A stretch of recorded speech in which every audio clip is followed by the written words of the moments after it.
कैसे हैं आप सभी लोग। मैं आप लोगों के सामने आज लेकर आई हूँ वन शॉट वीडियो हमारे एक नेक्स्ट और धमाकेदार चैप्टर का, जो कि रहने वाला है कार्बन एंड इट्स कंपाउंड। तो मैं सकीना अली बचावाटी आप सभी लोगों को बताऊंगी कि कार्बन एंड इट्स कंपाउंड में कौन कौन सी चीजें मोस्ट इंपॉर्टेंट है और सीबीएसई की मोस्ट फेवरेट टॉपिक्स कौन से, जो कि हर बार फिक्स ही है भाई साहब। तुम लोग कुछ भी कर लो, आने ही आने। जैसा हो गया IUPAC नेम आता ही आता है, लुईस डॉट स्ट्रक्चर आता ही आता है, एंड बाकी चीजें सस्पेंस रखते हैं क्योंकि अपन वन शॉट के अंदर डिस्कस करने वाले। चलिए बच्चों, विदाउट वेस्टिंग आवर टाइम अपने वीडियो को स्टार्ट करते हैं, वन शॉट लेक्चर को स्टार्ट करते हैं।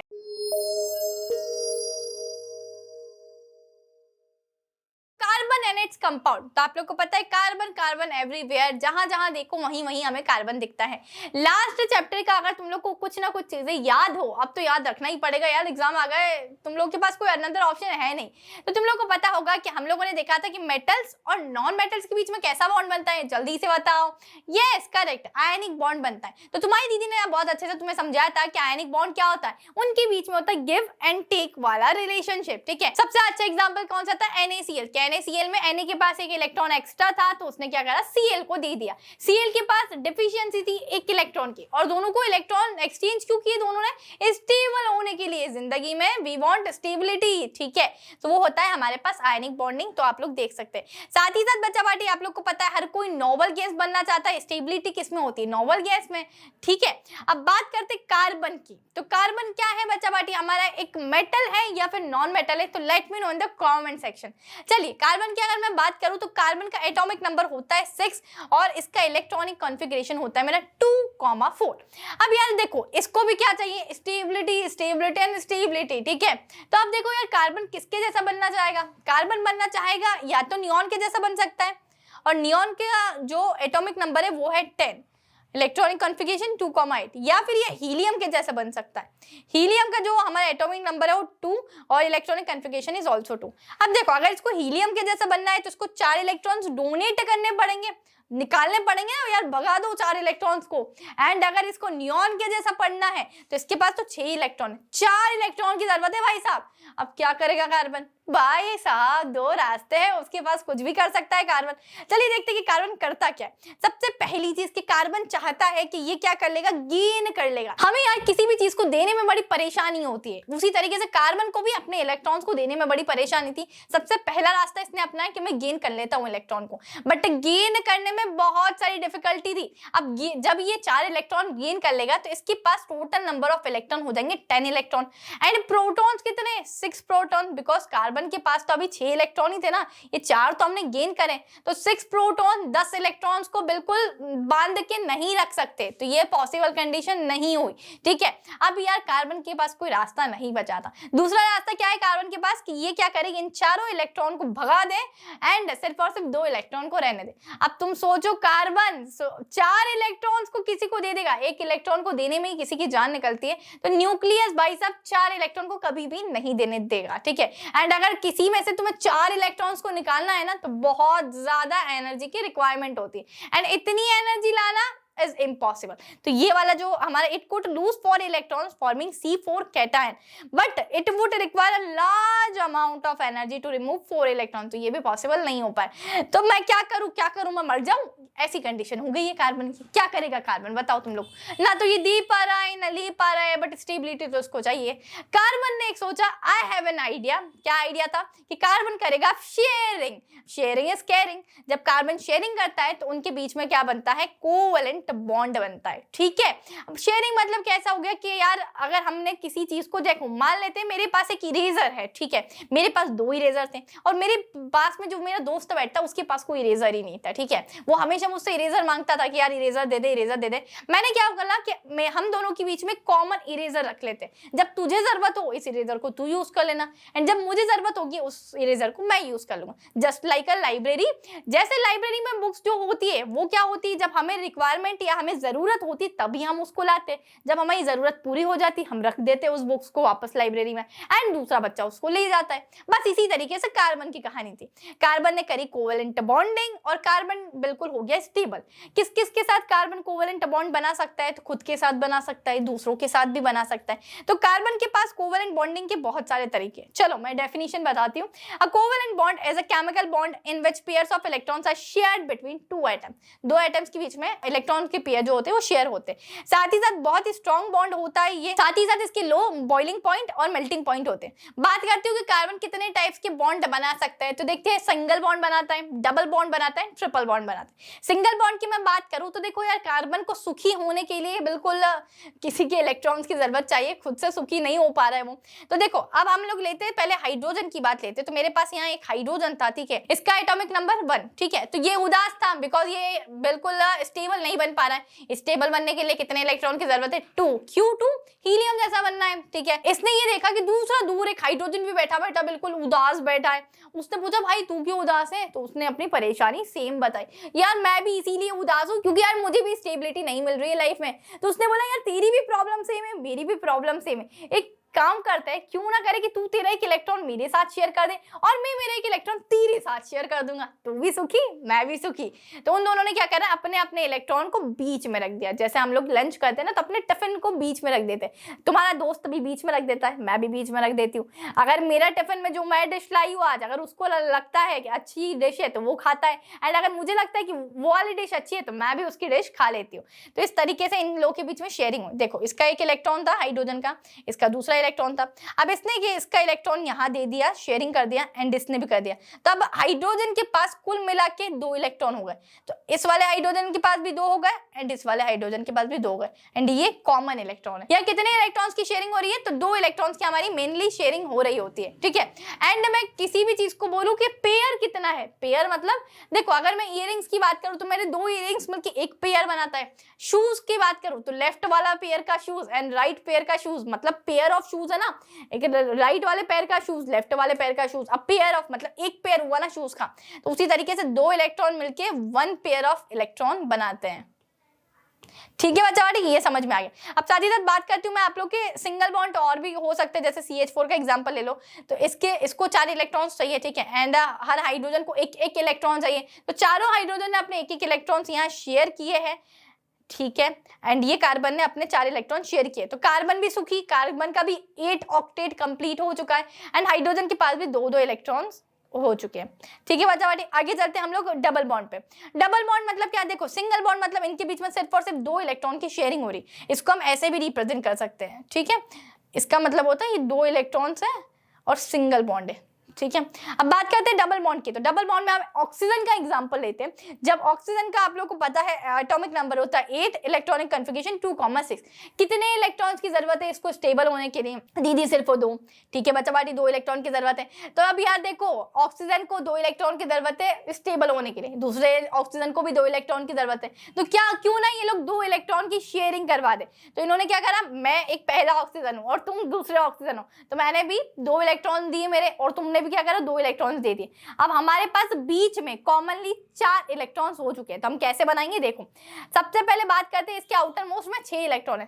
तो मैंने क्या करा, देखो 1 2 3 4 और ये 2 इलेक्ट्रॉन मैंने शेयरिंग में रख दिया। इसके पास भी 1 2 3 4 और 2 इलेक्ट्रॉन इसने शेयरिंग में रख दिए। अगर इसकी बात करूं तो ये पूरे 8 इलेक्ट्रॉन हो गए इस वाले ऑक्सीजन के पास, एंड अगर इसकी बात करूं तो इसके पास भी पूरे 8 इलेक्ट्रॉन हो चुके हैं। इस तरीके से ये दोनों स्टेबल हो चुके हैं और इन दोनों के बीच में कितने इलेक्ट्रॉन की शेयरिंग हो रही है? 4 इलेक्ट्रॉन। मतलब कितने पेयर्स हुए? 2 पेयर हुए। एक पेयर में 2 इलेक्ट्रॉन तो 2 पेयर में 4 इलेक्ट्रॉन। तो यहाँ तुम लोग को ये 4 इलेक्ट्रॉन दिख रहा है, ओके। नेक्स्ट बात करते हैं ट्रिपल बॉन्ड की। तो हम लोग नाइट्रोजन का एग्जांपल लेते हैं कि नाइट्रोजन के एग्जांपल में हम लोग को देखने को मिलता है कि इसका इलेक्ट्रॉनिक कन्फिगरेशन होता है 2,5। आउटर मोस्ट ऑर्बिट में 5 इलेक्ट्रॉन। कितने की जरूरत है भाई साहब? इसको जरूरत है 3 इलेक्ट्रॉन की। मतलब एक नाइट्रोजन दूसरे नाइट्रोजन के साथ 3 इलेक्ट्रॉन्स की यहाँ शेयरिंग करवा रहा होगा। चलिए भाई साहब, ये रहा 1 2 3, इस नाइट्रोजन ने 3 दे दिए, इस वाले नाइट्रोजन ने भी अगेन 1 2 3 इलेक्ट्रॉन्स दे दिए हैं। तो ये क्या कर लेते हैं, जब भी बच्चा बैठे हमारे पास शेयरिंग होती है तो हम इलेक्ट्रॉन्स को बीच में रख लेते हैं, ठीक है। भाई तेरे इलेक्ट्रॉन में तू बीच में रख दे, मेरे इलेक्ट्रॉन्स को भी मैं बीच में रख दूंगा और हमारे बीच में क्या हो रही है, शेयरिंग हो रही है। जैसे टिफिन में हम लोग शेयरिंग करते हैं ना यार, इसी तरीके से इलेक्ट्रॉन में भी शेयरिंग कर रहे हैं। ओके, तो यहाँ कितने इलेक्ट्रॉन्स है, 3 इसके इलेक्ट्रॉन है और 3 इसके। तो ये वाले इस वाले एन ने अपने इलेक्ट्रॉन्स को डॉट से रिप्रेजेंट किया है, ये वाला एन ने अपने इलेक्ट्रॉन को क्रॉस से रिप्रेजेंट किया है। ठीक है, तो कॉमनली कितने पेयर दिख रहे हैं तुम लोग को, एक पेयर में 2 इलेक्ट्रॉन होते हैं। तो मेरे पास यहाँ दिख रहे हैं मुझे 6 इलेक्ट्रॉन दिख रहे हैं, तो मैं बोल सकती हूँ 3 पेयर है यहाँ। सो यहाँ ट्रिपल बॉन्ड बन रहा है। ठीक है, जितने पेयर उतने 3 पेयर मतलब ट्रिपल बॉन्ड बन रहा है ऐसा, 1 2 3। ठीक है, यहाँ डबल बॉन्ड बन रहा था तो ओ डबल बॉन्ड हो जाएगा, मतलब इनके बीच में 4 इलेक्ट्रॉन्स हैं। ठीक है बच्चा पार्टी, ट्रिपल बॉन्ड बन रहा है तो इनके बीच में 6 इलेक्ट्रॉन है, 1 2 3 4 5 6 एंड यहाँ 3 डंडी खींच दीजिए, ये ट्रिपल बॉन्ड दिख जाएगा। सिंगल डंडी सिंगल बॉन्ड, डबल डंडी डबल बॉन्ड, ट्रिपल डंडी triple bond. Okay, that's it, clear. अब जल्दी बात करते हैं, हम लोग देखते हैं वर्सेटाइल नेचर ऑफ कार्बन के बारे में। कार्बन को ऐसी फीलिंग आ रही है अपने ही भगवान है वैसी वाली। ठीक है, मैं अपनी फेवरेट हूँ उस तरीके की फीलिंग आ रही है, बिकॉज कार्बन क्या करता है यार, अपने वालों से ही दोस्ती करता है। कार्बन खुद के साथ किसी भी टाइप की चेन बना सकता है। कार्बन बोला मैं अपने साथ बहुत लंबी लंबी चेन बना सकता हूँ, मैं अपने साथ रिंग टाइप की चेन बना सकता हूँ, मैं अपने टाइप मतलब मैं अपने साथ वाले जैसे कार्बन की ब्रांचिंग वाली चेन भी बना सकता हूँ। तो मैं अपने ही कार्बन के साथ कुछ भी कर सकता हूँ। ठीक है, मैं अपनी फेवरेट हूँ उस तरीके की इसको फीलिंग आ रही है, मैं अपनी भगवान है। ठीक है कैटिनेशन, कैटिनेशन मतलब क्या होता है, self linking property of carbon is called catenation. Carbon अपनी चेन बना सकता है इस तरीके से, देखो कार्बन की इस तरीके से बहुत लंबी लंबी चेन हो सकती है। कार्बन खुद के साथ या फिर ऑक्सीजन के साथ, हाइड्रोजन के साथ, नाइट्रोजन के साथ, सल्फर के साथ, क्लोरीन के साथ और दूसरे भी बहुत सारे एलिमेंट्स के साथ अपनी चेन बना सकता है। या कार्बन ब्रांचिंग कर सकता है। ब्रांचिंग मतलब क्या है, ये देखो ये ब्रांच निकल रही है, ये ट्री के जैसे हम लोग ब्रांच निकलती है ना, ट्रीज की कैसी, बाप रे, ट्रीज की कैसी ब्रांच निकल रही होती है उस तरीके से यहाँ ब्रांचिंग होती है। साथ ही साथ ये साइक्लिक फॉर्म में भी कैटिनेशन कर सकता है। साइक्लिक फॉर्म मतलब क्या, ये देखो साइकिल के फॉर्म में, एक रिंग फॉर्म में हो जाता है। ठीक है, इस तरीके से साइक्लिक फॉर्म में भी कर सकता है। साथ ही साथ अगर बात करूं मैं टेट्रा वैलेंसी, नाम से समझ में आ रहा है टेट्रा 4, वैलेंसी मतलब कार्बन के पास कितनी वैलेंसी होती है बच्चा बाटी, तुम लोग को पता है 2,4 वैलेंसी होती है। मतलब यूनिक प्रॉपर्टी है कि कार्बन ना तो लूज कर सकता है ना गेन कर सकता है, ये हमेशा करेगा शेयरिंग इज केयरिंग। अब डिस्कस करते हैं बच्चा बाटी कुछ एलोट्रॉप्स ऑफ कार्बन के बारे में कि कितने एलोट्रॉप्स होते हैं हमारे कार्बन के। तो बात करूं मैं, ग्रेफाइट होता है, बकमिस्टर फ्लोरीन होता है और डायमंड्स होता है। तो सबसे पहले 1 बाय 1 करके दोनों तीनों चीजों की बात करते हैं। डायमंड की बात करूं तो डायमंड हमारा हार्डेस्ट नॉन मेटल होता है। अगर डायमंड की बात करूं तो each carbon atom is bonded to 4 other carbon atoms forming a rigid 3D like structure. तो क्या क्या चीजें याद रखनी है कि कार्बन का एक एटम 4 अनदर एटम के साथ बॉन्ड बनाता है और एक 3D लाइक स्ट्रक्चर यहाँ बन जाता है। रिजिड 3D लाइक स्ट्रक्चर यहाँ कार्बन का बन जाता है डायमंड में। ठीक है, ग्रेफाइट की बात करूं तो ग्रेफाइट तुम लोगों ने पेंसिल में देखा है कि जो उसकी निब निकलती है, that is graphite. And graphite का स्ट्रक्चर कैसा होता है, ये ऐसा स्ट्रक्चर होता है, बहुत आसानी से बनाते हुए आ जाएगा तुम लोग को। ठीक है, तो in graphite each carbon atom is bonded to 3 other carbon atom. Diamond में 4 अदर कार्बन एटम से वो बॉन्ड कर रहा था, पर इसमें 3 अदर कार्बन एटम के साथ ये बॉन्ड कर रहा होता है। साथ ही साथ बात करें तो ये कैसा बना लेता है, एक हेक्सागोनल अरे बना लेता है। 3 अदर कार्बन एटम के साथ बॉन्ड बनाता है और एक हेक्सागोनल अरे बना लेता है। ठीक है, बात करती हूं मैं बकमिस्टर फ्लोरीन की, जिसको C60 कहा जाता है। क्यों कहा जाता है C60? बिकॉज यार चलो जानते हैं इसमें ना 20 कुछ 6 मेंबर्स रिंग्स होती है। चलो मैं बात करती हूँ 1 2 3 4 5 और 6 ऐसी जो रिंग्स है ना जिसमें 6 कार्बन एटम्स है। ठीक है, वैसी रिंग्स आप लोग को 20 दिखाई देगी एंड 12 कोई 5 मेंबर रिंग्स जैसे दिखाई देगी, 1 2 3 4 और 5। तो ऐसी रिंग्स आप लोग को कम से कम 12 मेंबर रिंग दिखेगी, इसको बोलते हैं C60। ठीक है, कम से कम कार्बन के 60 रिंग्स इसमें पूरी कंप्लीटली हमें दिखाई देती है। सो चलिए अब नेक्स्ट टॉपिक इज हाइड्रोकार्बन। तो हाइड्रोकार्बन होते क्या है, मेनली अगर तुम इनके नाम पे फोकस करोगे ना तो हाइड्रो और कार्बन मतलब कोई एक ऐसा कंपाउंड जिसमें हाइड्रोजन भी होगा एंड साथ ही साथ मेरा कार्बन भी होगा। तो ऐसे कंपाउंड्स हमारे कौन कौन से होते हैं, तो the organic compounds containing only hydrogen and carbon are called hydrocarbon. तो 2 टाइप के मेनली हाइड्रोकार्बन हम लोग को बच्चावाटी इस चैप्टर में पढ़ने। पहला है saturated hydrocarbon and the next one is unsaturated hydrocarbon. तो सैचुरेटेड की बात करूं तो इसमें आप लोग को सिर्फ और सिर्फ सिंगल बॉन्ड वाले कार्बन दिखाई देंगे। तो the hydrocarbon in which carbon atoms are connected by only single bond, ठीक है, इज कॉल्ड सैचुरेटेड। तो इसको हम लोग सिंगल बॉन्ड वाले को क्या बोलते हैं, हम लोग अल्केन्स बोला जाता है, ठीक है, क्या बोलते हैं इसको, अल्केन्स। ये रहा हाइड्रोकार्बन और अल्केन्स। अनसैचुरेटेड हाइड्रोकार्बन्स में हमारी ये बॉन्डिंग कैसी होती है कार्बन की, या तो डबल बॉन्ड होता है या फिर ट्रिपल बॉन्ड होता है। तो इनको क्या बोला जाता है, अल्कीन्स या फिर अल्काइंस इसको बोला जाता है। चलिए बात करते हैं अल्केन्स की, जो कि सिंगल बॉन्ड होता है। तो अल्केन्स का बच्चा बाटी तुम्हारे पास फॉर्मूला होता है CnH2n+2, ठीक है। तो तुम्हारे पास अब यहाँ ये फॉर्मूला है, तो तुम लोग क्या कर सकते हो, इसकी पूरी सीरीज तुम खुद ही बना सकते हो। कैसे, अगर मैं कार्बन की वैल्यू 1 रख देती हूँ कि यहाँ कार्बन 1 है, ठीक है, तो तुम इस फॉर्मूले में पूरी इंटायर इस वैल्यू को पुट करना एंड तुम्हारे पास यहाँ फॉर्मूला आ जाएगा CH4। वैसे अगर C की वैल्यू मैं 2 रख देती हूँ तो मेरे पास आ जाता है C2H6। अगर C की वैल्यू मैं 3 रख देती हूँ तो मेरे पास आ जाता है C3H8। 4 रखती हूँ मैं, जब मेरे पास आता है C4H10। 5 रखती हूँ तो मेरे पास आता है C5H12। इसी तरीके से मैं बात करूँ अगर अल्कीन्स की, तो इसका फॉर्मूला है CnH2n, ठीक है। तो अगर इसमें तुम लोग क्या करोगे, देखो बच्चा पार्टी कार्बन यहाँ डबल बॉन्ड बना रहा है, ठीक है, अल्कीन्स और अल्काइंस में। अल्कीन्स में डबल बॉन्ड बनाता है और अल्काइंस में कार्बन ट्रिपल बॉन्ड बनाता है। तो कार्बन डबल बॉन्ड कब बनाएगा, कार्बन खुद के साथ ही डबल बॉन्ड बनाएगा ना। तो कार्बन अपने साथ डबल बॉन्ड बना रहे, मतलब 2 कार्बन एटम से ये वाली सीरीज चालू होती है। यहाँ कार्बन एटम को हम 1 नहीं रख सकते। तो अगर इसकी सीरीज के नाम याद करने तो तुम लोग को इस वाले फॉर्मूले में C को 2 रखते हो तो तुम यहाँ में हो जाएगा C2H4, C को 3 रखते हो तो तुम लोग हो जाएगा C3H6, C को 4 रखोगे तो तुम्हारे पास हो जाएगा C4H8, इसी तरीके से C को 5 रखोगे तो मेरे पास हो जाएगा C5H10। अगर मैं अब अल्काइंस की बात करूं बच्चा बाटी, तो जिसका फॉर्मूला होता है CnH2n-2, तो ठीक है, अब तुम लोग को यहाँ ट्रिपल बॉन्ड बन रहा है। तो ट्रिपल बॉन्ड बनने के लिए भी 2 कार्बन एटम की जरूरत होगी जिसमें ट्रिपल बॉन्ड बनेगा। मतलब इसकी सीरीज भी C1 से नहीं, C की वैल्यू हमें 2 पुट करनी पड़ेगी इस फॉर्मूले में, तब से स्टार्ट होगी। चलिए बात करते हैं हम लोग N की वैल्यू, सबसे पहले हमने 2 पुट करी तो मेरे पास आ जाएगा C2H2। अगर मैं N की वैल्यू यहाँ 3 पुट करती हूँ तो C3 आ जाएगा। अब 2 × 3 6 हो जाएगा, 6 - 2 कितना हो जाता है हमारा, 4 हो जाएगा, ठीक है। एंड देन यहाँ C4H6 हो जाएगा। एंड अगर मैं 5 वैल्यू उसकी पुट करती हूँ तो मेरे पास हो जाएगा C5H8। इस तरीके से मेरे पास पूरी सीरीज यहाँ आती रहती है। तो अब बच्चा पार्टी इन सीरीज को क्या बोलते हैं, जब मेरे पास अल्केन्स के कुछ इस तरीके से मैंने नाम लिखे, अल्कीन्स के लिखे और अल्काइंस के लिखे, तो इस सीरीज को बोला जाता है homologous series. A series of carbon compounds in which the same functional group substitutes the hydrogen atom is called as homologous series. अब तुम लोग इसमें एक चीज देखोगे कि हमेशा डिफरेंस इनका CH2 होता है, ठीक है। जैसे अगर बात करें हम लोग यहाँ, तो देखो इन दोनों को अगर माइनस करोगे C2H6 में से तुम माइनस करोगे CH4 को, तो देखो कितने गए, यहाँ तुम्हारा H2 बच रहा है और यहाँ तुम्हारे 2 में से एक कार्बन एटम गया तो एक कार्बन एटम बचता है। हमेशा तुम्हारा डिफरेंस इनके बीच में CH2 होता है, चाहे अल्केन्स की बात करूं, अल्कीन्स की बात करूं या अल्काइंस की बात करूं, तो तुम लोग का CH2 डिफरेंस होता है। ये मेजर पॉइंट तुम लोग को याद रखना है। और 14U का तुम्हारा डिफरेंस होता है, ठीक है। अब बात करते हैं इनके कुछ नामकरण की, कि अगर मेरे पास कार्बन एक है, अल्केन्स की बात करें सबसे पहले, तो अल्केन्स में हमेशा तुम्हारा सफिक्स लगता है एन, ठीक है, क्या लगता है, एन। और जब मेरे पास एक कार्बन एटम होता है तो उसको मैं बोलती हूँ मेथ। उसी तरीके से मेरे पास 2 कार्बन एटम होते हैं तो मैं उसको बोलती हूँ एथ, 3 होते तो प्रोप, 4 होते तो ब्यूट, 5 होते तो पेंट, 6 होते तो हेक्स, इस तरीके से। और अब ये अल्केन्स है तो इसके पीछे सफिक्स लग रहा होता है एन्स। तो अगर मैं बात करूं मेरे पास एक कार्बन एटम है और ये अल्केन है तो ये क्या हो जाएगा, मिथेन। और उसके पास अगर 2 कार्बन एटम है तो 2 को क्या बोलते हैं, इथ, और ये अल्केन्स है इसीलिए इथेन। ये 3 कार्बन एटम है तो प्रोप, और ये अल्केन्स है इसीलिए प्रोपेन।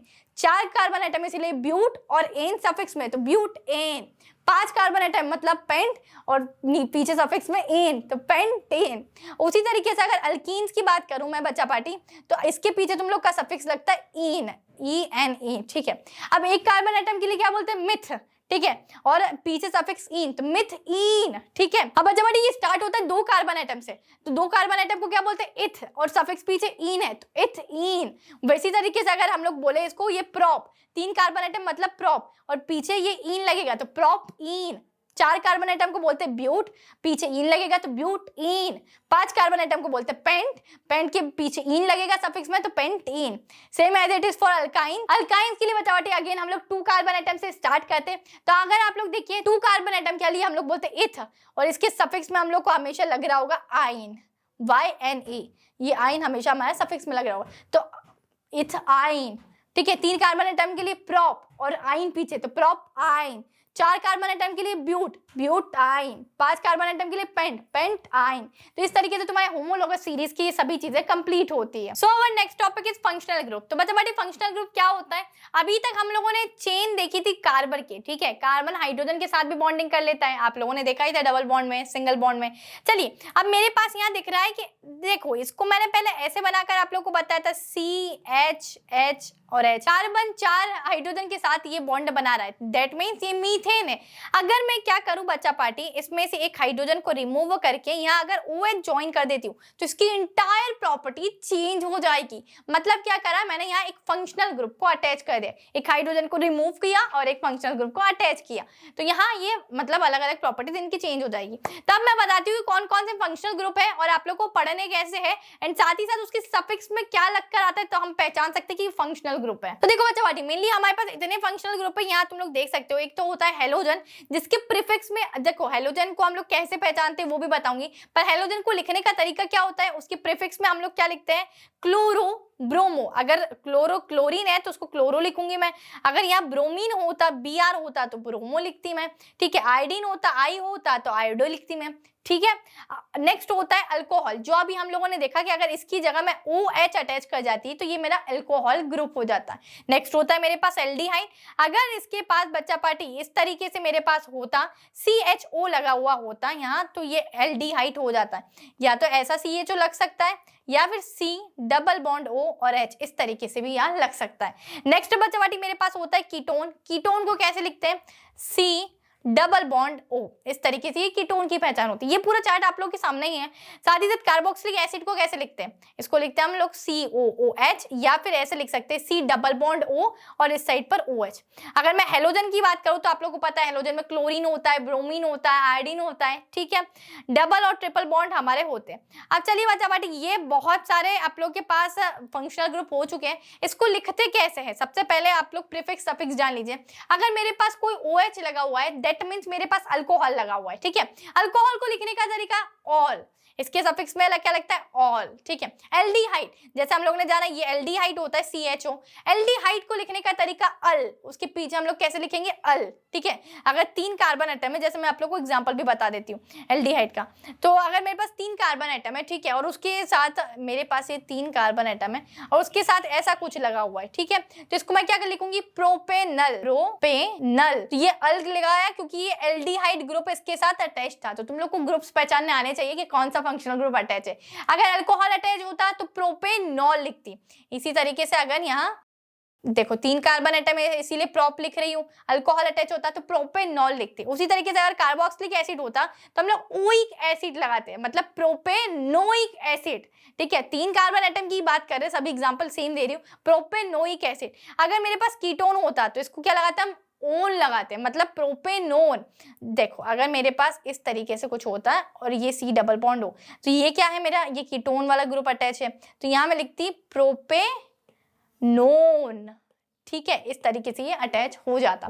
ताई हूं बजावाटी आप लोग को फंक्शनल ग्रुप बहुत अच्छे तरीके से समझ में आ गए होंगे। एंड यहाँ कौन कौन से फंक्शनल ग्रुप लगे थे, जैसे ये OH है तो ये अल्कोहल हो चुका है। सेकंड वाले पर देखो क्या लगा हुआ है, ये C डबल बॉन्ड O और OH, मतलब ये कार्बोक्सिलिक एसिड ये रहा, ओके। अब तीसरा देखते हैं, ये C डबल बॉन्ड O, मतलब ये कीटोन है, C डबल बॉन्ड O और ये एक H भी लगा हुआ है, डेट मीन्स ये एल्डिहाइड है। तो कंफ्यूज मत हो जाना कि दीदी यहाँ सिर्फ और सिर्फ C डबल बॉन्ड O था तो ये कीटोन हो सकता है, उसके पास में H भी है, that means it is aldehyde. साथ ही साथ अगर मैं बात करूँ आप लोग की फिफ्थ वाले की इसकी, तो COOH, मतलब ये अगेन कार्बोक्सिलिक एसिड है।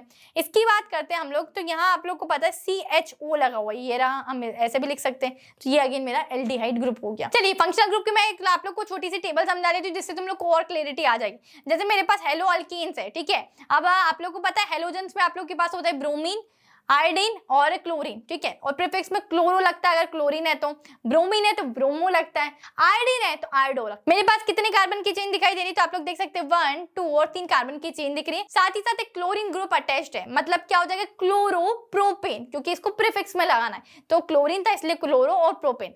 नेक्स्ट बात करते हो, अगर ब्रोमीन होगा तो ब्रोमो प्रोपेन। अल्कोहल की बात करते हैं तो अल्कोहल में आप लोग को 3 कार्बन दिख रहे हैं विद OH, मतलब क्या हो जाएगा, या प्रोपेनॉल हो जाएगा, ठीक है। साथ ही ही साथ अगर बात करो एल्डिहाइड की तो ये प्रोपेनल हो जाएगा।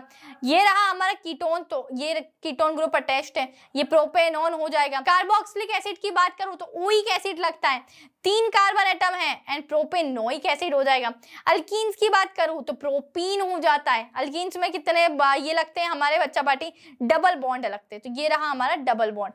अब अल्काइंस की बात करते हैं तो यहाँ ट्रिपल बॉन्ड लगता है, तो इसीलिए इसका क्या हो जाएगा, इसके पीछे सफिक्स होता है आइन, तो प्रोप आइन हो जाएगा। तो ये कुछ था बच्चा पार्टी हमारा फंक्शनल ग्रुप। नेक्स्ट हम लोग चलते हैं आईयूपीएसी नेम पर। आईयूपीएसी के कुछ कुछ अपने रूल्स एंड रेगुलेशंस होते हैं, ठीक है। जैसे आप लोग को पता ही है ऑलरेडी कि आईयूपीएसी के लिए हमें एक लॉन्गेस्ट चेन सिलेक्ट करनी पड़ती है। जैसे अगर मैं इन दोनों चीजों की बात करूं तो मेरी सबसे लंबी लॉन्गेस्ट चेन ये है, ना कि ये वाली, ठीक है। इस तरीके से अगर आप लोग जाते हैं तो 8 कार्बन एटम्स तक ही पहुंच पा रहे, बट लाइक दिस अगर मैं जाती हूँ तो मैं 9 कार्बन एटम्स तो पहुंच पाती हूँ, तो मुझे लॉन्गेस्ट चेन सिलेक्ट करना होता है। साथ ही साथ आप लोग को पता है अगर मेरे पास कोई भी लॉन्गेस्ट चेन में फंक्शनल ग्रुप ऐड होता है तो मुझे उसको प्रायोरिटी देनी पड़ती है एंड स्टार्टिंग मेरी उसकी वहीं से चालू करनी होती है जहां से फंक्शनल ग्रुप अटैच्ड होते हैं। साथ ही साथ अगर मैं बात करूं तो आप लोगों की कोई कार्बन चेन पे इस तरीके से सब्स्टिट्यूट ऐड है, जैसे ये CH3 है, ये CH2 CH3 है, मतलब कॉमनली इसको मैं लिखूं तो ये C2H5 मैं इसको लिख सकती हूँ। तो दोनों के नाम अलग अलग है। CH3 को हम बोलते हैं मिथाइल और C2H5 मतलब 2 कार्बन एटम है, इसको बोलेंगे इथाइल। अब बच्चा पार्टी मिथाइल और इथाइल में से हम लोग क्या कर सकते हैं, इनको अल्फाबेटिकली देखते हैं, ई पहले आता है और एम बाद में आता है। तो इसके नामकरण में क्या करेंगे, हम जब इसके नाम रख रहे हैं ना, आईयूपीएसी नेम रखते हैं, तब क्या करते हैं बच्चा पार्टी, जो हमेशा जो अल्फाबेट पहले आता है उसको प्रायोरिटी देते हैं। कौन पहले आता है, ई पहले आता है, तो हम कैसे लिखेंगे इनका नाम, 4 इथाइल 2 मिथाइल हेक्सेन, इस तरीके से हम इसका नाम यहाँ लिख रहे होंगे। कोई टेंशन लेने की बात नहीं, मैं समझाऊंगी, बट मैं तुम लोग को सिर्फ रूल से समझा रही हूँ। आगे हम लोग चल रहे हैं, चलिए सब फटाफट से हम लोग चलते हैं आईयूपीएसी नेम्स की तरफ। आईयूपीएसी नोमेनक्लेचर 110% आता है, फंक्शनल ग्रुप 110% आता है एंड लुईस डॉट स्ट्रक्चर 110% आता है। तो इसके बाद लुईस डॉट स्ट्रक्चर करेंगे। चलिए मेरे पास सिर्फ और सिर्फ एक कार्बन की चेन दिख रही है, लास्ट में मेरे पास क्लोरीन है। बताओ क्या होगा, कौन सा फंक्शनल ग्रुप अटैच है, दीदी हेलोजन अटैच है और हेलोजन में भी क्लोरीन अटैच है, तो क्या हो जाएगा क्लोरो। कितने कार्बन है, 1 2 3 और 4, 5 कार्बन अटैच है, तो मतलब क्लोरोपेंटेन। वेरी गुड बच्चों। साथ ही साथ नेक्स्ट एग्जांपल पे चलते हैं। तो मेरे पास यहाँ है 5 कार्बन अटैच्ड है और क्लोरीन सेकंड पोजीशन पे अटैच्ड है। यहाँ से देखो अगर मैंने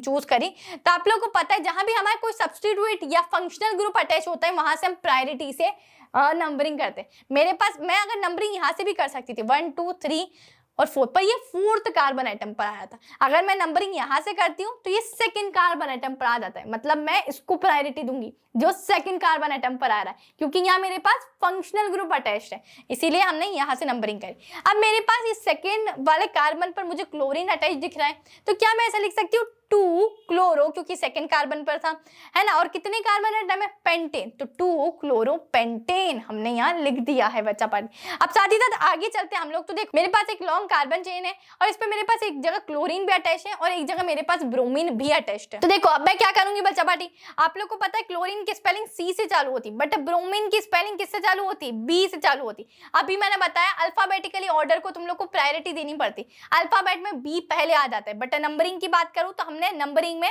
इस तरीके से करी 1 2 3 4 5, बिकॉज अगर हम यहां से करते तो ये वाला कार्बन मेरा 3rd वाले कार्बन एटम पर आ जाता, बट यहां से कर रही हूं तो ये 2nd कार्बन एटम पर ही मेरा फंक्शनल ग्रुप अटैच्ड हो रहा है। ओके, अब बात करते हैं नाम कैसे रखेंगे। पेंटेन है, 5 कार्बन एटम है, ठीक है। अब क्लोरीन और ब्रोमीन दोनों है, तो 2nd वाले कार्बन एटम पर मेरा क्लोरीन है, तो तुम क्या लिख लोगे 2 क्लोरो 3 ब्रोमो और यहाँ लिखते हैं हम पेंटेन, बट ये गलत हो जाएगा। तुम लोग को पता है B पहले आता है देन C आता है ABCD में, तो तुम्हें लिखना पड़ेगा 3 ब्रोमो 2 क्लोरो और पेंटेन। कभी भी एक न्यूमेरिक नंबर और हमारे अल्फाबेट के बीच में हाइफन दिया जाता है लाइक दिस, और आप लोग का एक नाम कंप्लीट हो गया है और मल्टीपल नेम्स देने हैं तो उसके बीच में कॉमा से आप सेपरेट करते हैं, ठीक है। आई होप ये चीजें समझ में आ गई होगी। तो यहाँ क्या लिखे, ये वाला नाम गलत हो जाएगा, इसीलिए प्रायोरिटी याद रखा करो। कुछ रूल्स है नोमेनक्लेचर के, इसीलिए कुछ ऐसे एग्जाम्पल्स लेके आई हूँ, ठीक है। चलिए तीसरे एग्जाम्पल पे चलते हैं। यहाँ OH अटैच्ड है, मतलब बताओ ये कौन सा ग्रुप हो गया फंक्शनल ग्रुप में, ये अल्कोहल वाला फंक्शनल ग्रुप हो गया है। अल्कोहल वाले में हमारे पास बिल्कुल सफिक्स में क्या लगता है, ओल लगता है। कितने कार्बन एटम है 1 2 3 4 और 5, ठीक है, मतलब पेंटेनॉल लगेगा। अब ये वाला 2nd वाले पर अटैच्ड है, फंक्शनल ग्रुप की बात कर रही हूँ अल्कोहल के, मतलब 2 पेंटेनॉल लिख सकते हो, या फिर तुम ऐसे भी लिख सकते हो पेंट मतलब 5 है, देन फिर 2 क्योंकि पोजीशन देनी है मुझे, एंड ऑल लिख सकते हो। अगर ये वाला टिपिकल लगता है तरीका तो 2 पेंटेनॉल लिखकर आगे बढ़ो, ठीक है, डेट सेट खत्म करो, इतनी चीजें। साथ ही साथ नेक्स्ट एग्जांपल की अगर मैं बात करती हूँ तो देखो अब मेरे पास दोनों साइड पर मतलब OH OH अटैच्ड है, मतलब 2 अल्कोहल ग्रुप मेरे पास अटैच्ड है। कितने कार्बन है? 4 कार्बन एटम है।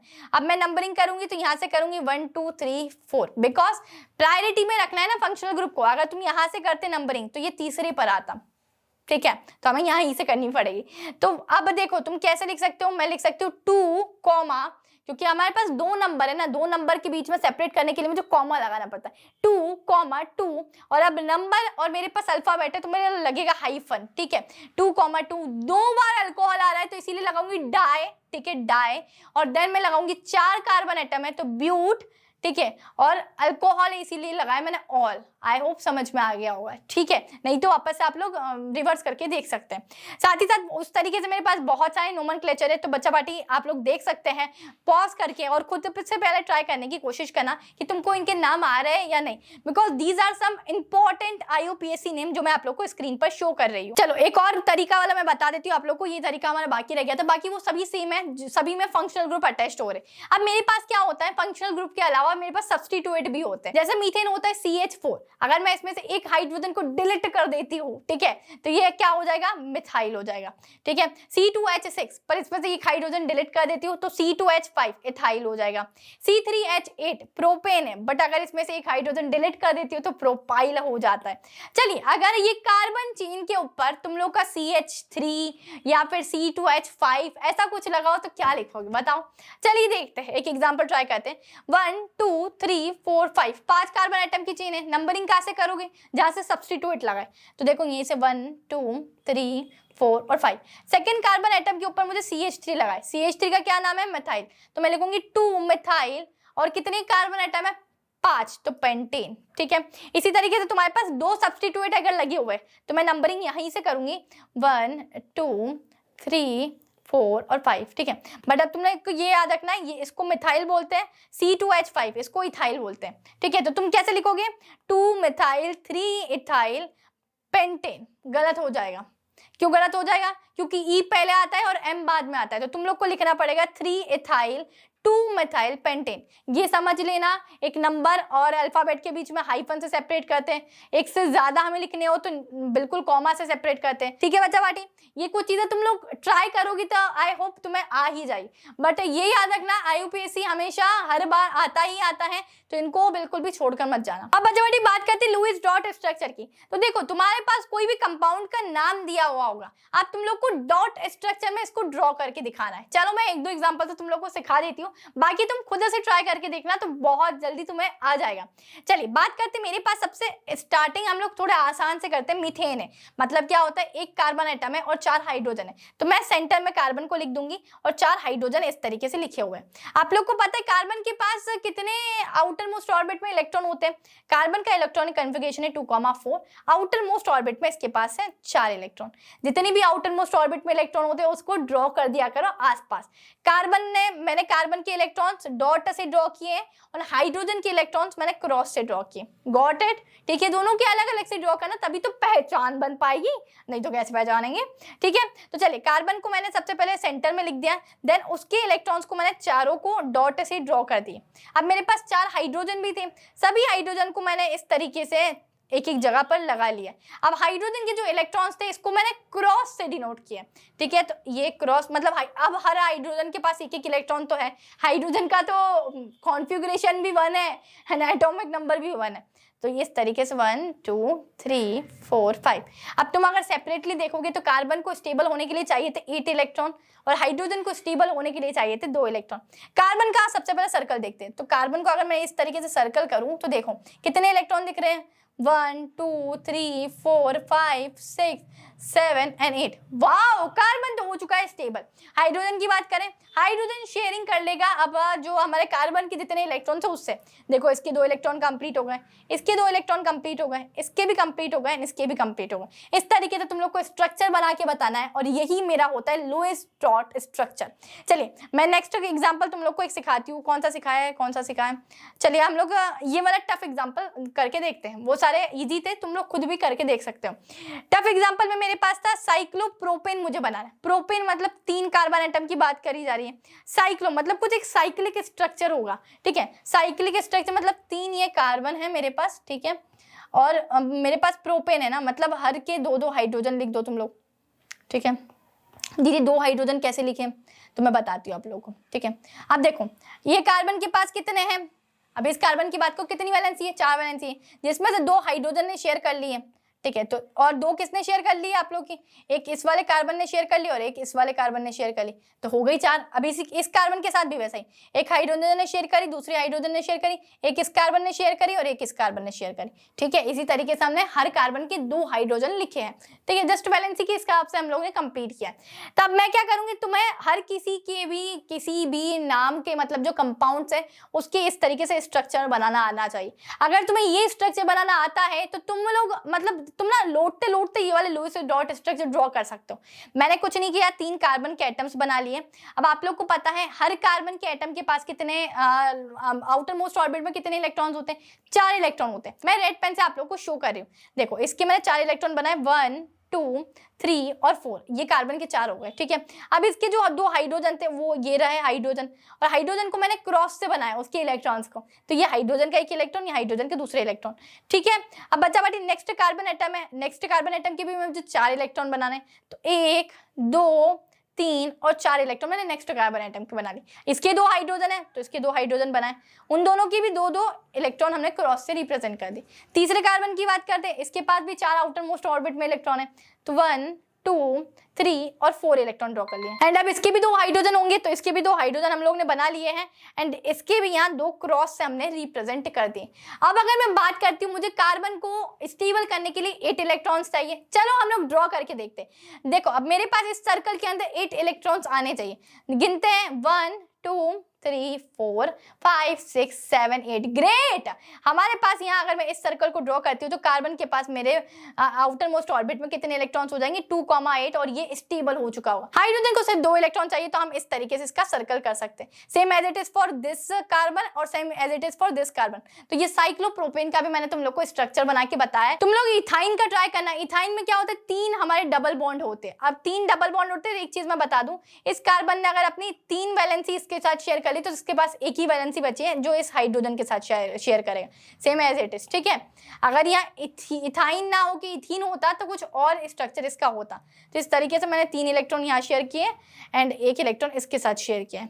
आप लोग इथाइन का देख सकते हैं, C2H2। मैंने क्या बोला बच्चा, अगर तुम लोग को ये नाम आता है और ये स्ट्रक्चर आता है ना बनाना, तो तुम लोइस डॉट स्ट्रक्चर बनाना कोई डिफिकल्ट है ही नहीं, बड़ा जादू सा है, बहुत आराम से बन जाएगा। तो तुम लोग को क्या करना है, हमेशा किसी भी जो भी मेरा, जैसे इथाइन बोल दिया, मीथेन बोल दिया, मीथेन का फॉर्मूला दीदी CH4 कैसे बनाते हैं, तो तुमने बोला C सेंट्रल कार्बन एटम और 4 हाइड्रोजन, है ना। ये अगर आता है ये वाला स्ट्रक्चर बनाना, लुईस डॉट स्ट्रक्चर बहुत मामूली बात है, बहुत हल्लू सा है।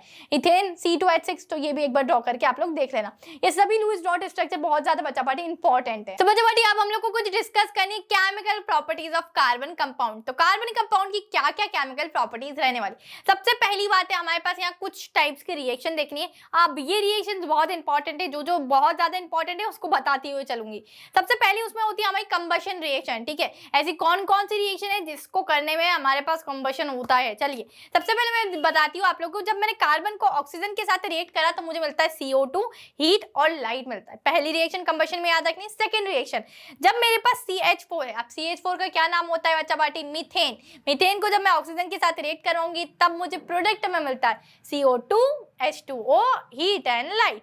तो आप लोग देख सकते हैं। देन मेरे पास था CH3CH2OH, इसको क्या बोलते हैं? आई होप आप लोग को पता होगा कि इसको हम बोलते क्या है। साथ ही साथ O2 के साथ इसको जब रिएक्ट करवाऊंगी तो CO2H2O, heat and light. Combustion करना मतलब किसी को भी ऑक्सीजन के साथ रिएक्ट करवाना, तो वो क्या होता है? Combustion reaction.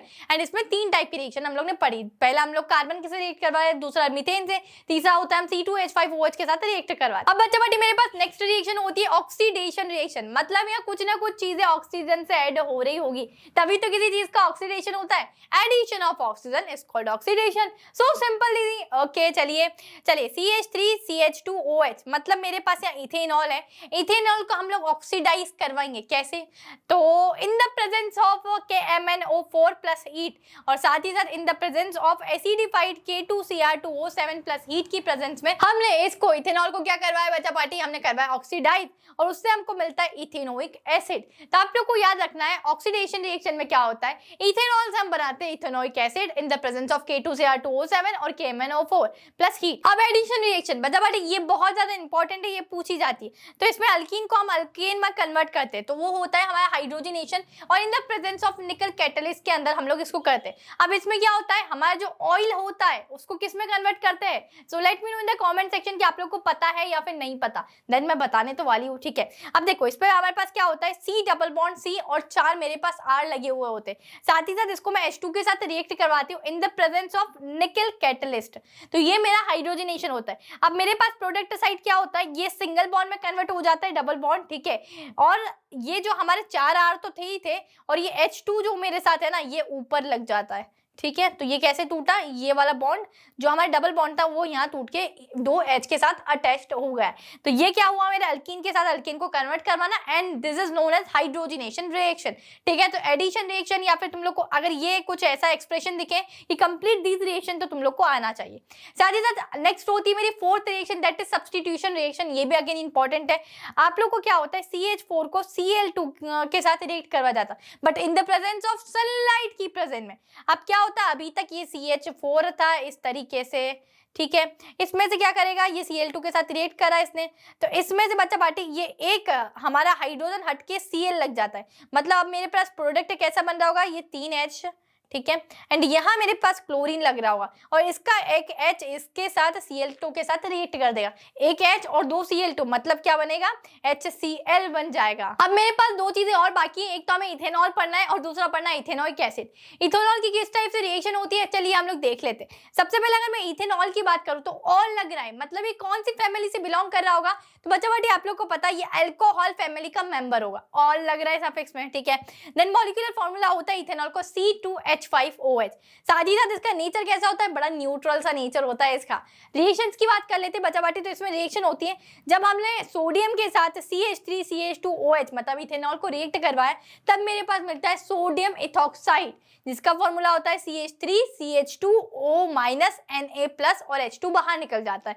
साथ ही साथ जब हम इस इथेनॉल को क्या करवाएंगे, रिएक्ट करवाएंगे इन द प्रेजेंस ऑफ हमारा कंसंट्रेटेड एसिड H2SO4, ठीक है, कंसंट्रेटेड सल्फ्यूरिक एसिड की प्रेजेंस में, एंड साथ ही साथ उसको कितने टेम्परेचर पे हीट कर रहे, तो टेम्परेचर इंपॉर्टेंट है, ये मत भूलना, 8443 केल्विन के टेम्परेचर पे। तो मेरे पास मिल जाता ethene CH2 double bond CH2, and साथ ही साथ H2O मुझे यहाँ मिल रहा होता है। तो मतलब ये 2 रिएक्शन हमारे इथेनॉल की बहुत ज्यादा इंपॉर्टेंट थी, तो आप लोग याद रख सकते हैं कि सोडियम इथॉक्साइड कैसे बनता है। तो अब हम लोग बात करते हैं इथेनोइक एसिड की। तो अगर इथेनोइक एसिड, तो इसमें ग्रुप कौन सा होगा, सोचो ओइक एसिड लगा हुआ है, तो दीदी इसमें ग्रुप होगा कार्बोक्सिलिक एसिड वाला। साथ ही साथ अगर मैं इसके मॉलिक्यूलर फॉर्मूला की बात करूं तो इसका मॉलिक्यूलर फॉर्मूला होगा CH3COOH, आप लोग का ये मॉलिक्यूलर फॉर्मूला है। बात करें इसका नेचर कैसा होगा, तो ये यार एसिडिक नेचर का होता है। इसकी आप लोग को टोटल 2 टाइप की रिएक्शन याद रखनी होती है हमें इथेनोइक एसिड के अंदर। सबसे पहली रिएक्शन जो होती है वो होती है आप लोग की C2H5OH, मतलब जब मैं इथेनॉल से रिएक्ट करवाती हूँ इथेनोइक एसिड को, तब मेरे पास क्या मिलता है, but in the presence of concentrated H2SO4 की प्रेजेंस में हम करवाते हैं, तब मेरे पास प्रोडक्ट मिल रहा होता है इथाइल इथेनोएट। अब यार ये जो प्रोडक्ट मिलता है ना इथाइल इथेनोएट, नो इट। अब इसको बोलते हैं ईस्टर और this reaction is called esterification. तो बच्चा बाटी ये रिएक्शन नाम से आती है, तो this is very very important reaction. तो आप लोग मान के चलिए कि ये रिएक्शन आनी ही आनी है, ठीक है। तो मतलब अपने को लर्न होना ही होना चाहिए। अब ईस्टर मतलब यार जो स्वीट स्मेलिंग कंपाउंड्स होते हैं ना, वो ईस्टर की वजह से ही होता है हमारा, ठीक है। नेक्स्ट की बात करूं मैं, तो इस ईस्टर को हमने क्या करा, वापस अगेन क्या करवा, in the presence of NaOH के साथ हम लोग ने रिएक्ट करवाया। तो मेरे पास क्या मिलता है, CH3COONA प्लस मिलता है C2H5OH, इथेनॉल मिलता है। तो ये जो है ना CH3COONA, ये मेरे पास क्या है, दिस इज माय सोप, ठीक है। जो सोप, हाँ वही वो सोप है जो हम लोग घर में यूज करते हैं, वही सोप की बात कर रही हूँ, बिल्कुल टेंशन मत लो, हाँ वही हमारा देसी सोप की बात कर रही हूँ, ठीक है। तो आप लोग को पता है ये स्टेरिफिकेशन होती है और जिसमें सोप बनता है उस रिएक्शन को हम बोलते हैं सैफोनिफिकेशन। तो आप लोग को दोनों ही नाम से आती है, ये दोनों मतलब नेमिंग रिएक्शंस है कि what do you mean by esterification की रिएक्शन अगर नाम से पूछ ली जाए। जैसे आप लोगों को आता है ना कि नेम एनी 5 रिएक्शन, तो उसमें 5 रिएक्शन में ये पांचों के नाम दिए होते हैं। कोई हो सकता है कि आप लोग को स्टेरिफिकेशन दे दिया, एक सैफोनिफिकेशन दे दिया, एक एडिशन दे दिया, एक सब्स्टिट्यूशन दे दिया, इस टाइप की कुछ भी रिएक्शंस आप लोग को आ सकती है। तो ये दोनों लर्न करके ही आप लोग जाइएगा। अब बच्चा हम लोग बात करते हैं हमारे सोप के बारे में, तो कि क्लींजिंग एक्शन ऑफ सोप क्या होता है। तो सबसे पहले मैं बात करती हूँ आप लोग के सोप के बारे में कि ये मान लेते हैं मेरे पास एक मॉलिक्यूल है, ये मेरे पास लग गया है ऑयल का दाग, ठीक है। अब इस ऑयल के दाग को हम कैसे निकालेंगे, तो आज मैं तुम लोग को बिल्कुल कपड़े धोना पे सिखा दूंगी इस इंटायर वीडियो में।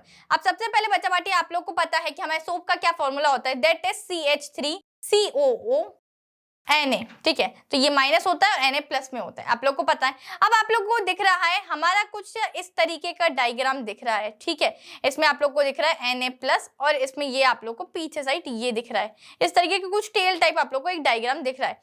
अब ये आप लोग को बता दूं, ये होता है हाइड्रोफिलिक एंड हमारा, ठीक है, एंड ये होता है हमारा हाइड्रोफोबिक एंड, हाइड्रोफोबिक, ठीक है। अब बच्चा बाटी मैं बताऊं, एक फोबिक की बात करें तो यार देखो, जैसे हम लोग बोलते हैं ना कि किसी न किसी इंसान को किसी न किसी चीज का फोबिया होता ही है। जैसे मुझे हाइट से बड़ा फोबिया है, मुझे बहुत ज्यादा हाइट पर ले जाते हैं तो मुझे ऐसा लगता है मैं गिर जाऊंगी, ठीक है। किसी इंसान को पानी का फोबिया होता है, किसी इंसान को स्टेज फियर होता है, स्टेज फोबिया होता है, किसी इंसान को एग्जाम फोबिया होता है ना। इस टाइप के तुम लोग को भी फोबियास कुछ ना कुछ होंगे। अब यार इसको क्या फोबिया है, ये हाइड्रोफोबिक है, मतलब इसको पानी से फोबिया है, वाटर से फोबिया है। ये हाइड्रोफिलिक एंड है। हाइड्रोफिलिक मतलब यार ये वाटर लविंग है, बट ये वाला पार्ट मेरा क्या है, वाटर हीटिंग वाला पार्ट है। अब जैसे मान लेते कि मेरे पास यहाँ क्या लग गया, ये ऑयल का मेरे पास एक स्पॉट लग चुका है यहाँ, ठीक है। एंड अब हमने क्या करा, इसको पानी में डुबोया है, ठीक है। मैं पानी में डुबो के इसके ऊपर सोप लगा रही हूँ। तो ये जो मेरा ये वाला पार्ट है ना, ये क्या करेगा, अपने आप को एकदम जकड़ के रख लेगा ऑयल के अंदर। ये देखो, ये पूरा जो हमने बॉक्स बनाया है, ये मेरा पानी वाला पार्ट है, ये जो ब्लैक कलर से दिख रहा है ये मेरा ऑयल वाला स्पॉट है, ठीक है। ये ऑयल का मेरी किसी भी क्लॉथ पे एक दाग लग चुका है, ठीक है, कि स्पॉट लग चुका है। तो इन्होंने ये जड़ें दिख रही है तुम लोग को येलो कलर की, ये कैसे है, मेरे हाइड्रोफोबिक है, जो चाहते हैं कि हम पानी की प्रेजेंस में आए ही ना, क्योंकि यार ये पानी से डरते हैं। तो ये जो ब्लैक पोर्शन क्या है, ये मेरा ऑयल है, तो इन्होंने अपने आप को ऑयल के अंदर जकड़ लिया है, ठीक है। एंड जो ये ग्रीन कलर से तुम लोग को देख रहे हैं ना, like this circle circle circle जैसे, ये मेरे है हाइड्रोफिलिक हेड। हाइड्रोफिलिक क्या, ये वाटर लविंग है, तो ये पानी में अच्छे मजे तरीके से एकदम डांस कर रहे हैं, ठीक है। इनको कुछ भी फर्क नहीं पड़ता है, ये तो खुद ही वाटर लविंग है। जैसे तुम में से भी बहुत सारे होते हैं जिनको वाटर पार्क जाना बड़ा पसंद होता है, ठीक है, क्योंकि हाइड्रोफिलिक होंगे तुम सभी भी, ठीक है। अब क्या होता है कि जब हम लोग इस तरीके से सोप हम लोग किसी भी जैसे क्लॉथ पर लगा के हम लोग उसको रब करते हैं, तो क्या होता है, ऑयल का जो भी स्पॉट होता है वो पूरा कंप्लीटली हमारा उखड़ के बाहर आ जाता है। अब जो ये हमारा हाइड्रोफोबिक टेल है, ये बिल्कुल अंदर जड़ चुकी थी, तो जब भी मैं अगर अब ऑयल के स्पॉट को धोने जाऊंगी या साफ करने जाऊंगी, तो मेरा जो ऑयल वाला जो स्पॉट है वो पूरा उखड़ के हमारे कपड़े से बाहर आ जाएगा। तो इस तरीके से कुछ होता है हमारा क्लींजिंग एक्शन ऑफ सोप। आप लोग को 2-3 चीजें याद रखनी, ये डायग्राम याद रखना है आप लोग को, साथ ही साथ बताना है कौन सा हाइड्रोफोबिक एंड होता है, कौन सा हाइड्रोफिलिक एंड होता है। ये Na प्लस होता है और ये वाला एंड हमारा होता है CH3COO माइनस, ठीक है। ये वाला एंड CH3COO माइनस एंड वो होता है Na प्लस। अब मैं बात करती हूँ कुछ आप लोग के डिफरेंस की, जो कि हमारे सोप और डिटर्जेंट के बीच में डिफरेंसेस आते ही आते हैं। तो बड़े कॉमन से डिफरेंस है यार। जैसे अगर मैं बात करूँ सोप, तो soap work well in soft water, बहुत अच्छा काम करता है सॉफ्ट वाटर के अंदर। बट डिटर्जेंट की बात करूँ तो डिटर्जेंट सॉफ्ट वाटर में तो काम करेगा ही करेगा, डिटर्जेंट हार्ड वाटर में भी बड़ा अच्छे तरीके से काम करता है। नेक्स्ट डिफरेंस की बात करूँ तो ये बायोडिग्रेडेबल है soap, but it is non biodegradable. किसकी बात करें, डिटर्जेंट की बात करें। मैं अगर थर्ड बात करूँ तो they have a relatively weak cleansing action. Soap से यार कुछ कभी कभी कोई दाग नहीं निकलते, बट डिटर्जेंट से सभी दाग हमारे निकल जाते हैं। तो ये कुछ थे बच्चावाटी मेरे पास सोप और डिटर्जेंट के बीच में डिफरेंसेस। आई होप बच्चावाटी आप लोग को ये चैप्टर बहुत अच्छे तरीके से समझ में आया होगा। एंड अब समाप्त हो चुका है हमारा, यहाँ फिनिश हो चुका है पूरा इंटायर चैप्टर जो कि था कार्बोनेट्स कंपाउंड। तो जितने इंटायर बहुत ज्यादा इंपॉर्टेंट टॉपिक थे वो मैंने इंटायर चैप्टर में आप लोग को बता दिया है कि ये इंपॉर्टेंट टॉपिक, इनको मत छोड़ना, बिल्कुल भी मत छोड़ना, ठीक है। एंड अगर इसी तरीके से आप लोग को वन शॉट वीडियोस और भी चाहिए तो चैनल को सब्सक्राइब कर लो, बेल आइकन को प्रेस कर दो, अपने दोस्तों के साथ शेयर करना बिल्कुल भी मत भूलिएगा। एंड इसी तरीके से अगर आप लोगों को कोई भी प्रॉब्लम होती है तो let me know in the comment section and your Sakina di हाजिर हो जाएगी। सो इसी के साथ मिलती हूँ नेक्स्ट वीडियो में। टिल देन कीप लर्निंग, एक नए वन शॉट के साथ मिलते हैं। Bye bye, take care, this is your educator Sakina Ali signing of.